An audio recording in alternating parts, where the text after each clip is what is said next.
एक वन में चतुर्दंत नाम का महाकाय हाथी रहता था। वह अपने हाथी दल का मुखिया था। बरसों तक सूखा पड़ने के कारण वहाँ के सब झील, तलैया, ताल सूख गए और वृक्ष मुरझा गए। सब हाथियों ने मिलकर अपने गजराज चतुर्दंत को कहा कि हमारे बच्चे भूख प्यास से मर गए, जो शेष हैं मरने वाले हैं, इसलिए जल्दी ही किसी बड़े तालाब की खोज की जाए।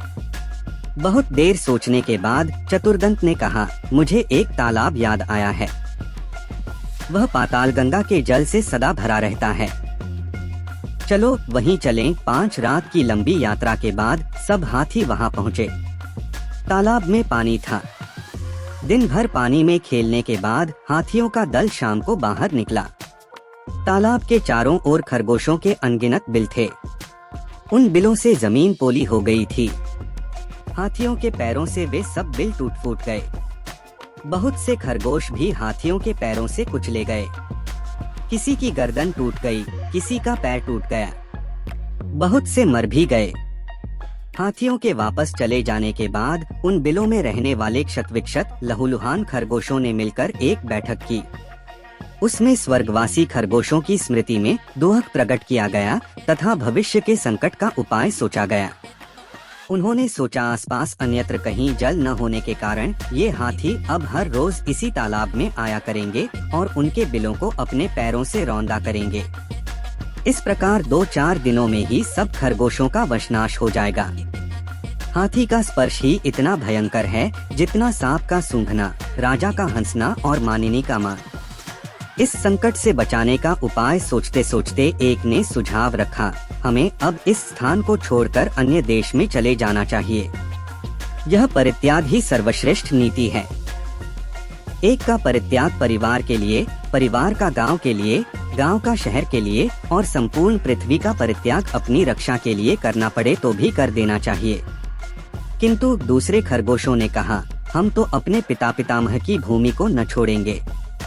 कुछ ने उपाय सुझाया कि खरगोशों की ओर से एक चतुर दूत हाथियों के दलपति के पास भेजा जाए। वह उससे यह कहे कि चंद्रमा में जो खरगोश बैठा है उसने हाथियों को इस तालाब में आने से मना किया है। संभव है चंद्रमा स्थित खरगोश की बात को वह मान जाए। बहुत विचार के बाद लंबकर्ण नाम के खरगोश को दूत बनाकर हाथियों के पास भेजा गया। लंबकर्ण भी तालाब के रास्ते में एक ऊंचे टीले पर बैठ गया और जब हाथियों का झुंड वहां आया तो वह बोला, यह तालाब चांद का अपना तालाब है, यह मत आया करो।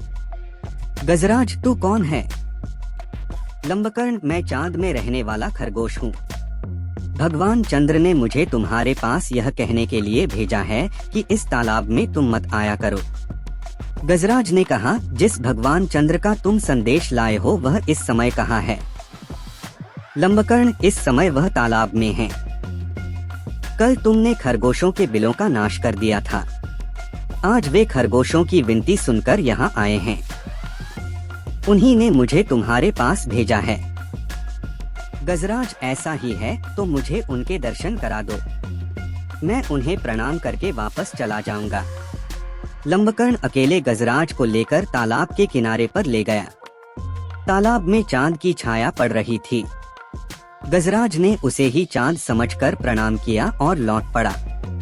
उस दिन के बाद कभी हाथियों का दल तालाब के किनारे नहीं आया।